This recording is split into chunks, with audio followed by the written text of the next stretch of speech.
The Cincinnati Reds swept the Colorado Rockies. That's exactly what should have happened. We're going to tell you what the Reds have to do next. We've got that for you on today's Locked On Reds.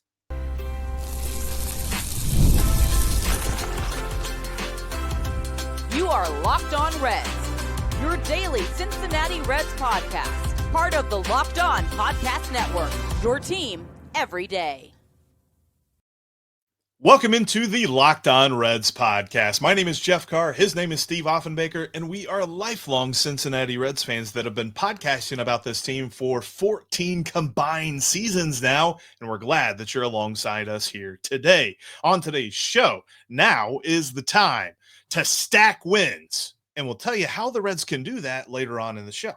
There have been a handful of very intriguing performances, and good and bad ways, making everyone wonder what is next for a few certain Reds players. We'll tell you what's next for them in just a few minutes. But I want to begin today's show with how the Reds did exactly what they needed to do over the weekend. No more, no less. That's all coming up on today's episode that is brought to you by Amazon Fire TV Stick 4K. Did you know your Fire TV is also an Xbox? Turn any TV into your gaming and entertainment hub with Fire TV Stick 4K devices. No console required. Head to Amazon.com/Fire TV Locked On to get started. Xbox Game Pass Ultimate subscription and compatible controller required. All right, the Reds did what they needed to do. Congratulations. Next. Yeah, you know, and they didn't do it. I mean, you know, a win is a win is a win. And they needed to go to Colorado, and they needed to win 3 games. And it wasn't often pretty. It wasn't often the way we thought it should go or how we hoped it would go. But in the end, when all of the dust settled and everybody's Rocky Mountain High wore off, they won 3 games. So I will take it. I am happy with it. There are some good individual performances to talk about. There are some pitching woes that you can decide if they matter to you or not, because they transpired at Coors Field in Colorado. But at the end of the day, the Reds won these 3 games. It's what they needed to do. They're above 500, and they need to build upon that. And really, the Reds have had a problem for years now, Jeff, in doing what they needed to do. This team, much like that football team that plays down at the other end of the Dora, likes to play to the level of its competition. We've seen this from the Reds for many years. We've seen this from the freaking Bengals for many, many, many years. And I feel like that's kind of what went down in Colorado. They went into I was worried about that on Friday for sure. They went into this series that they should have won. This series that really we all looked at it and we're like, that's 3 wins right there. Yeah. That's 3 wins. And they made every single one of them interesting. And I don't know if I'm wild about that, but they won the games. So And I'm happy with some of the performances I've seen. I love what TJ Friedl's doing at the top of the lineup right now, Jeff. Yes. I love what we're starting to see from Noelvi Marte. Hopefully he's beginning to turn a corner. I like what we're seeing in those deals. I like the starting pitchers battling. I like what we saw from Nick Lodolo yesterday in an environment that it's just not pitcher friendly. It's why dudes don't want to go there. The breaking pitches don't break. Pitchers can't do what they normally do, and yet Nick Lodolo was good.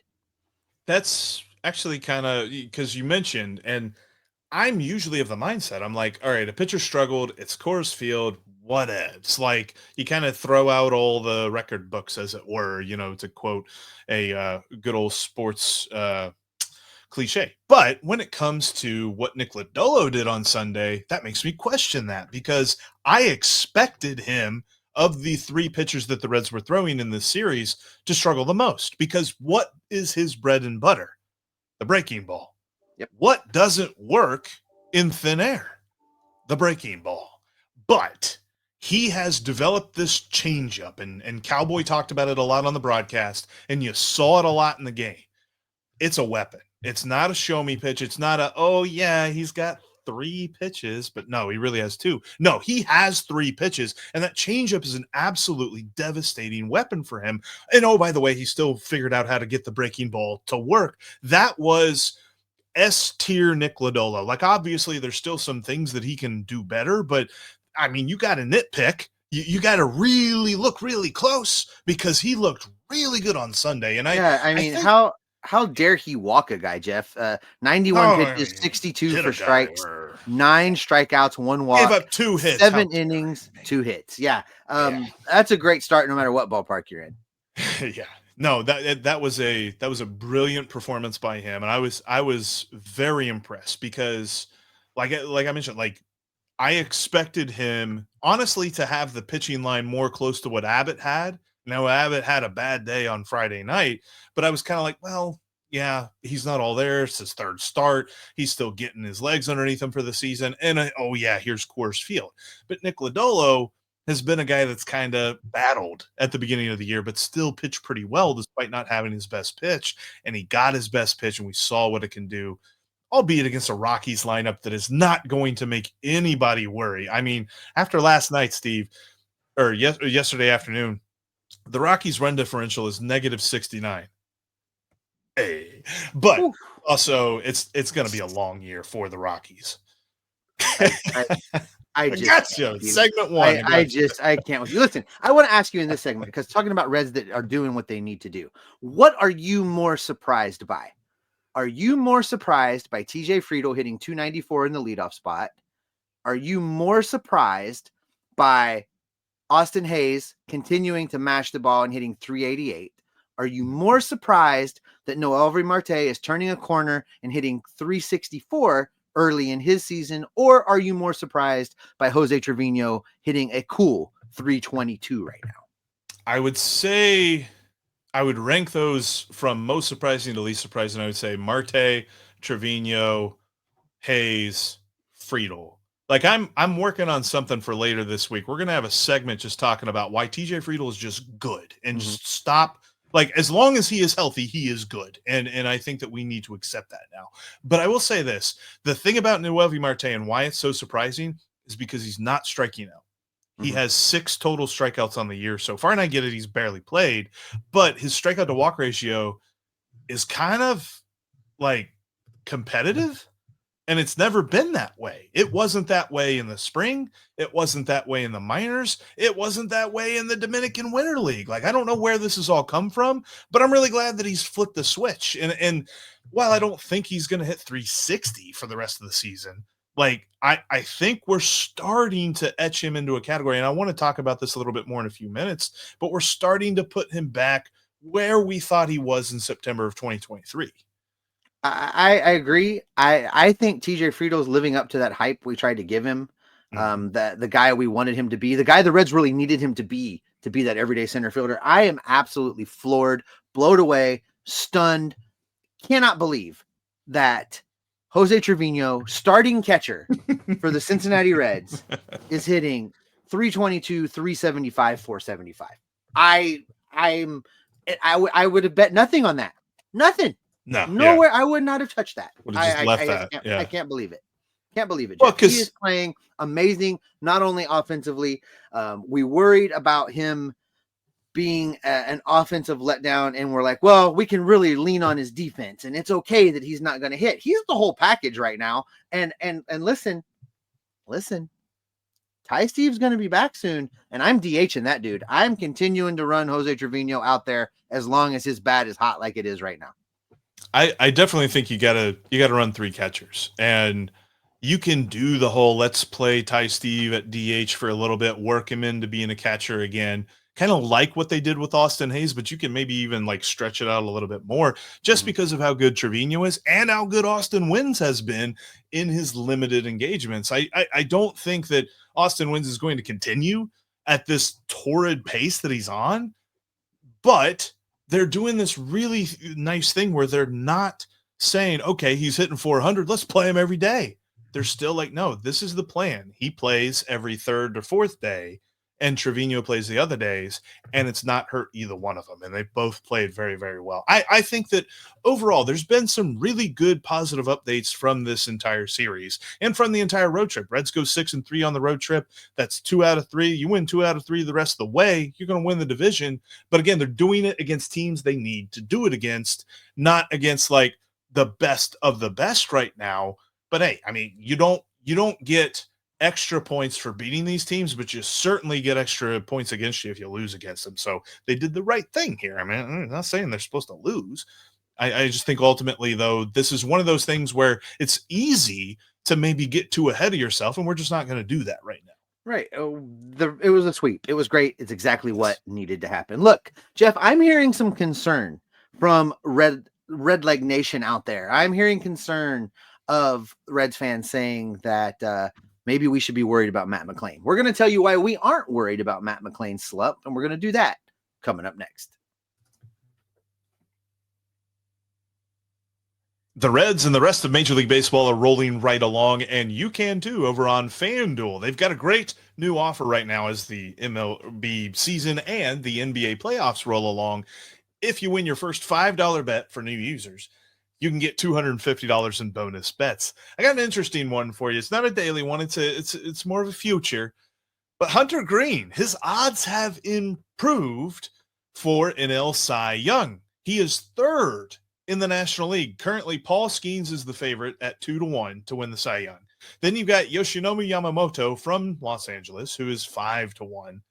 Hunter Green at plus 650. They like him over on FanDuel. I do too. Actually took him twice on accident in the preseason, and I got him at 100-1. So I'm kind of liking that those odds have improved a little bit. It's a good sign. You should head on over to FanDuel right now. Like I said, new users with your first winning $5 bet get $250 in bonus bets. That's FanDuel, the official sportsbook of Locked On.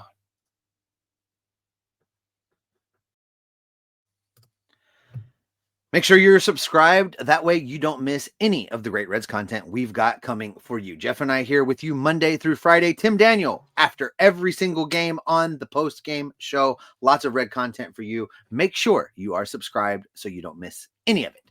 All right, Jeff, there's some concern out there, and I don't know. I don't know that I am as concerned. I think Matt McLain is going to hit, but there are people that are worried about what we're seeing from Matt McLain right now in the slump that he's in.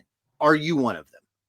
No, not at all. It's been a bad slump, and his season numbers look horrible, but this isn't who he is. In fact, there's plenty of numbers that are pointing just to that fact. I'll give you a couple real quick. Batting average on balls in play, $179. The league average is .292. His hard hit rate is 55%. 55% of the balls that he puts in play are over 95 miles an hour, and they're finding gloves. And then the last one, he is in the top 10% of the league in barrels. I'm not worried about him. I think he's going to turn around. I actually said before the weekend he was going to have a turnaround series this weekend. Sad to be wrong about that. Happy that Spencer Steer took that mantle. Good weekend for him. But I think that Matt McLain is due to break out any day now. He has been fine. It's just the results haven't been there yet. Yeah, for Matt McLain, I would have loved to have seen him break out this weekend, kind of where it all began, right? To go to Colorado and kind of felt like it was to right the ship. Yeah. But Matt McLain is going to hit. And for all the reasons that you just said, he puts the ball in play. He's been unlucky. It's been right at people. He hits the ball hard. The weather is going to warm up. Great American Ballpark is going to start playing like Great American Ballpark, and Matt McLain is going to get his. He's going to put some balls in the stands. He's going to put some balls in the gaps. He's going to be just fine. And he's going to play stellar defense while he's doing it all. I'm not worried yet. It's unfortunate that it's happening right now because there's other black holes in the lineups. Yes. Jammer Candelario, I'm looking at you. But May is coming. The ballpark gets hot. Matt McLain gets hot. Hopefully Jammer Candelario follows his career path and gets hot in May. And now we've got something going. I'm not ready to worry about Matt McLain. I'm much more excited that if he's going to have his slump and he's getting it out of the way early and we're going to get good Matt McLain the rest of the way when the weather warms up, I'll take that. It's going to be a fun summer of baseball down on the river. That's a good point. Actually, what he's doing right now is smart. Get it out of the way now, and then later on in the summer, you're just on fire for the rest of the year. That's exactly what he's doing. That's a really good point. Somebody else that's in a deep slump, though, and I'll go a little bit further with this one because I'm getting a lot of questions about this. As Jammer Candelario played his way off the roster, here's the problem with that. Because sure, like merit-wise, you can make that argument. He's been horrible. He's looked bad. All of his peripherals, where Matt McLain says it's about to turn around, none of Jeremy Candelario says it's about to turn around. Here's the problem. The biggest issue, and say what you will about it, Bob and Phil are not about to write a $31 million check for Jeimer Candelario to go play somewhere else. It's just not happening because they owe him for the rest of this year. They owe him for next year, and they would have to pay the buyout for his 2027 team option as well. So no, like it's kind of we've got to wait and see just because there's really no other contingency. Let's say Bob and Phil sold some extra cabbage this week and we're willing to do that, to write that check. Who would you replace him with? Who would you call up from AAA right now and put on this roster and expect a better result than what you're getting? I know the names that are going to be in the chat, right? Callahan's going to be in the chat. Stewart's going to be in the chat. These names that are going to be in the chat, none of those guys proven. I mean, are you saying you want to just see those guys win, lose, or draw, pass or fail, whatever? Cool. But there is nobody in the system right now that the Reds could flip a switch tomorrow and say, you know what, Jeimer, thanks for trying and get out of here. We're going with this guy because he's better. They don't have that dude. So Bob and Phil aren't writing that check. You're absolutely right, Jeff. What's going to happen is they're going to wait and see if Jeimer does what Jeimer does in May. And I hope that he does, because there's a lot of statistical data, which you threw in my face last year after I was ready to run him out of town after that Texas series down in Arlington, that Jeimer gets hot when the calendar flips to May. Well, guess what, gang? We're almost there. Well, it's going to be May. We're almost there. But yeah, and one other thing about that too is, imagine this, because I've gotten this response as well. They're just like, well, how can you leave his bat in the lineup and justify that? Imagine Bob and Phil say, you know what, Nick, you're right. We should get rid of him. We'll write that $31 million check. Just don't come asking for nothing at the deadline. Mm-hmm. That's what I mean. If they're not saying outright no, that's probably option B. There is no option C where they're like, yes, we will write you $31 million and write you whatever you need at the deadline and write whatever you need next offseason. Like, that's not happening. So the Reds kind of got to eat this one and hope that he turns it around. There's two positive ones, though, Steve, because right now people are worried that Austin Hayes doesn't have a long enough contract, and has he played himself into a contract extension? Not yet. Let's really kind of slow our roll just a little bit. I'm with you on that. He's got right now 49 at-bats as a member of the Cincinnati Reds. And while they've been good, while he has done some things, while he has looked sharp, I mean, we're talking about, a slash right now of 388, 444 with an OPS of 1.199. That's not going to be his season numbers, I don't think, Jeff. Let's take a step back. Let's not do that thing we do in Cincinnati where we like a guy because he had a good couple weeks. If we did that, Aristides Aquino would be on year 4 of his 10-year deal. Let's pause.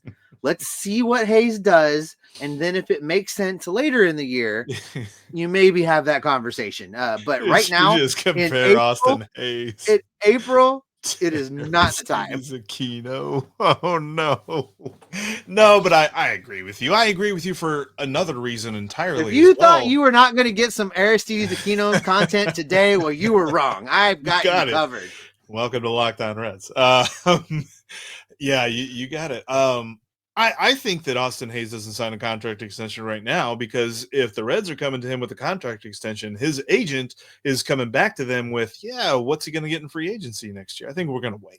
Like, this is one of those deals, right, where it's like he came here on a prove-it deal, and if he proves it, he might have himself a real big payday next year. And that might not necessarily be with the Reds. In fact, you could about book it it's not with the Reds with the way that they've been operating here recently. So I kind of expect that this is just going to be a really awesome season for him, and he's going to hit free agency. And I won't be surprised if that happens. And I do want to celebrate one more guy, Jeff, because he's playing way better than I anticipated or really gave him credit for possibly being able to pull off when he came over. We liked the deal when the Reds went out with the Los Angeles Dodgers and brought Gavin Lux over here, but we weren't quite sure what it was we were going to get. Well, what we're getting right now is a slash line of 333 with an on-base percentage of 426, Jeff, in 87 at bats, OPS of 863. Gavin Lux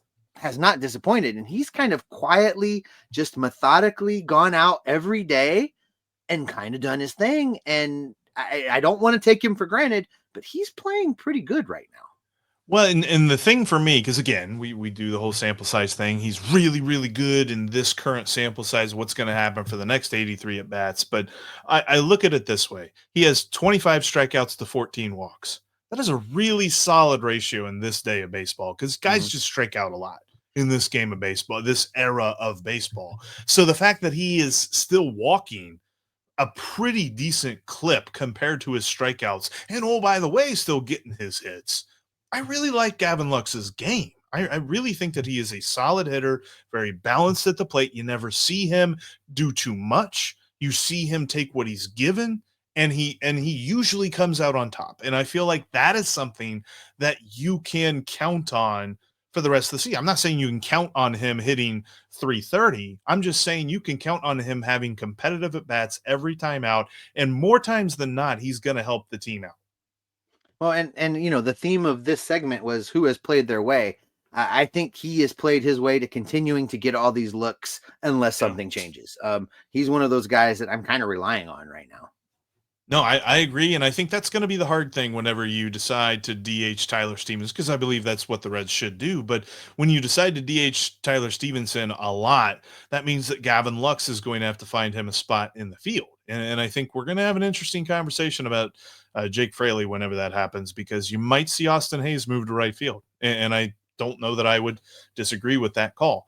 And I've got one more, and this is intriguing to me because we're just slaves to sample size early on in the season. And we've got to ask this because this man is on fire. And I want to say where Noelvi Marte fits into the plans of the future of this team coming up next. Plus, it's time for the Reds to stack some wins. We're going to tell you how they can do it in just a moment.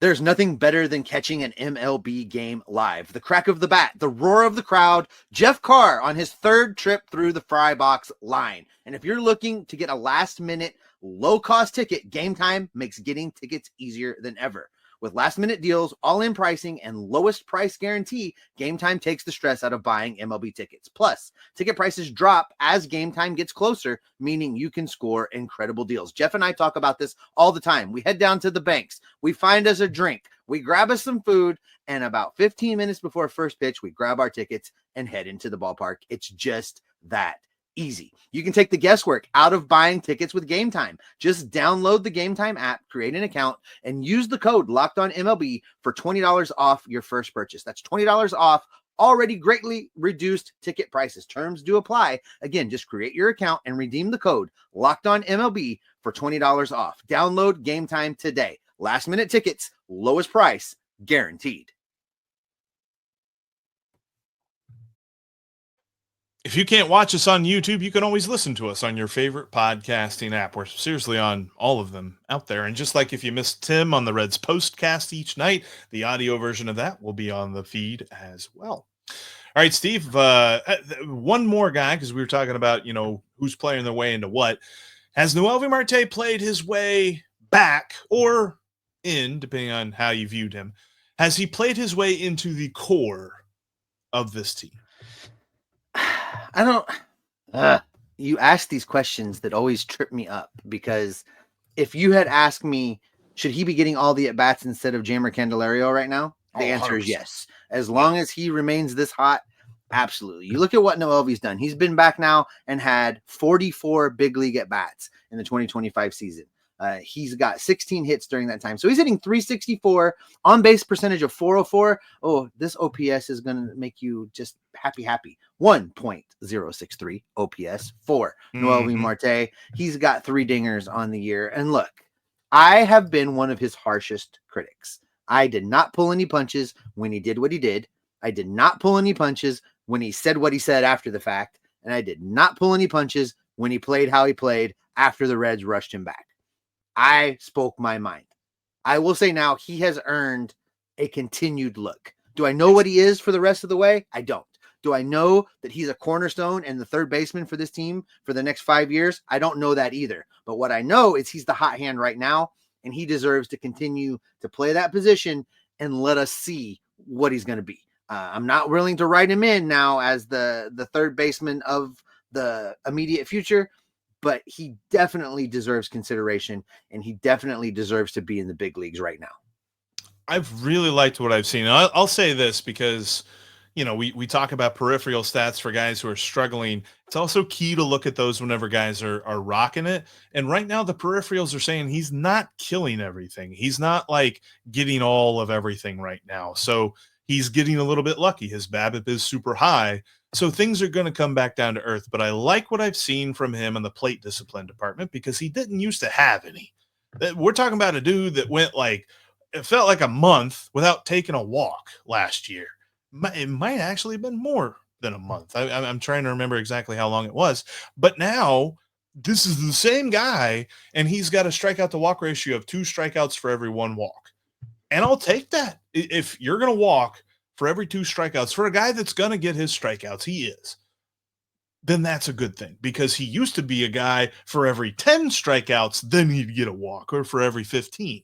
It's gotten a lot better, and the strikeouts have cut down totally. So let's see if that continues, and let's see what he can do whenever the BABIP and whenever the Lux starts to come back down to earth.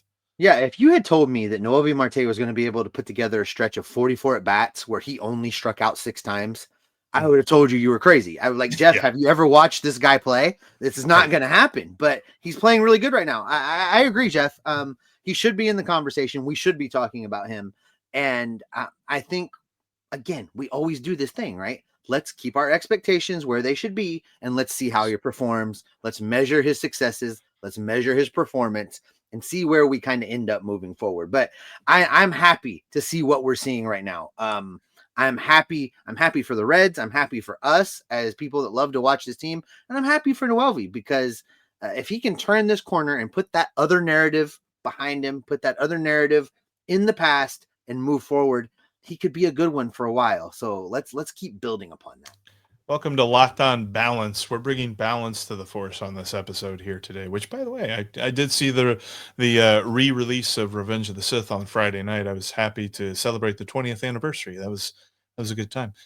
Anyway, let's continue the balance by saying it's time to go. It's time to push forward for the Reds. They've got 7 games this week, all of them at home, all of them against teams they are better than.